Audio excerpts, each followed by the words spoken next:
नमस्कार प्यारे भक्तों, ओम नमः शिवाय, हर हर महादेव, जय श्री कृष्ण। आज हम गंगा का विष्णु की पत्नी बनने की कथा का रसपान करेंगे। जब गंगा बैकुंठ को चली गई तब ब्रह्मा जी भी बैकुंठ पहुँचे और जगत प्रभु श्री हरि को प्रणाम करके कहने लगे, भगवान श्री राधा और श्री कृष्ण के अंग से प्रकट हुई ब्रह्म द्रव स्वरूपिणी गंगा इस समय एक देवी के रूप में सुशोभित है। प्रभु, आपसे मेरी प्रार्थना है कि आप सुरेश्वरी गंगा को अपनी पत्नी बना लीजिए। सभी पुरुष प्रकृति से उत्पन्न हुए हैं और स्त्रियां भी उसकी कला हैं। केवल आप भगवान विष्णु ही प्रकृति से परे निर्गुण ब्रह्म हैं। परिपूर्णतम श्री कृष्ण स्वयं दो भागों में विभक्त हुए। आधे से तो दो भुजाधारी श्री कृष्ण बने रहे और उनका आधा अंग आप चतुर्भुज श्री हरि के रूप में प्रकट हो गया। इसी प्रकार श्री कृष्ण के वामांग से उत्पन्न हुई राधा भी दो रूपों में परिणित हुई। दाहिने अंश से वे स्वयं रहीं और बाहिने अंश से लक्ष्मी का प्रकट्य हुआ। अतः ये गंगा आपको ही वर्ण करना चाहती है, क्योंकि आपके महाभाग ब्रह्मा के ने गंगा को भगवान श्री कृष्ण के पास बैठा दिया। फिर स्वयं श्री हरि ने विवाह के नियम अनुसार गंगा को ग्रहण कर लिया और वे उसके प्रियतम पति बन गए। गंगा का विष्णुपदी नाम कैसे पड़ा? जो गंगा पृथ्वी पर पधार चुकी थी वह भी समय अनुसार अपने उस स्थान पर पुनः आ गई। भगवान के चरण कमलों से प्रकट होने के कारण गंगा जी विष्णुपदी नाम से प्रसिद्ध हुई। तब से गंगा माँ को विष्णुपदी नाम से जाना जाने लगा। गंगा और सरस्वती का विवाह श्री नारायण जी बोले। विष्णु जी के सान्निध्य में रहने वाली यही गंगा और सरस्वती अभिशप्त होकर भारत में नदी रूप में बहती हैं। इन नदियों का सेवन करने वाले इस जन्म में गुणी और विद्वान बनते हैं तथा मरणोपरांत वैकुंठ प्राप्त करते हैं। प्रतिदिन गंगा में स्नान करने वाला गर्भवास के संकट से भी मुक्त हो जाता है। श्री नारायण के इस कथन को सुनकर नारद जी ने अपनी उत्सुकता ना रोक पाते हुए पूछा, दोनों दिव्य देवियों गंगा और सरस्वती का विवाद किस कारण से हुआ, यह आप मुझे सुनने की कृपा करें। नारायण जी ने कहा, देवऋषि विष्णु भगवान की तीन पत्नियां लक्ष्मी, गंगा और सरस्वती हैं।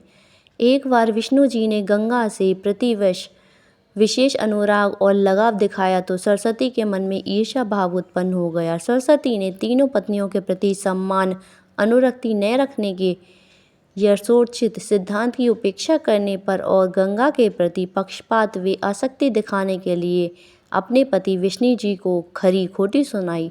सरस्वती गंगा को भी आड़े हाथों लेकर उसे दुर्वचन कहने लगी। विष्णु जी पत्नियों के इस कलह को देखकर प्रसाद से बाहर चले गए। अब तो सरस्वती का क्रोध और भी बढ़ गया। वह गंगा के केश पकड़ने और उसे मारने को लपकी।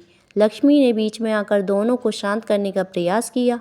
इस पर सरस्वती ने लक्ष्मी को भी गंगा की सहायिका मानते हुए उसका अपमान किया और उसे बीच में आने के कारण उसे वृक्ष हो जाने का श्राप दिया। इधर गंगा अपने कारण निरपराधी लक्ष्मी को दंडित होते हुए देखकर अत्यधिक क्षुब्ध हो उठी और उसने सरस्वती को भूतल पर नदी हो जाने का श्राप दिया। सरस्वती भी पीछे ही नहीं रही, उसने भी गंगा को मृतकों की अस्थियां ढोने वाली नदी बताकर पृथ्वी पर बहने का श्राप दिया।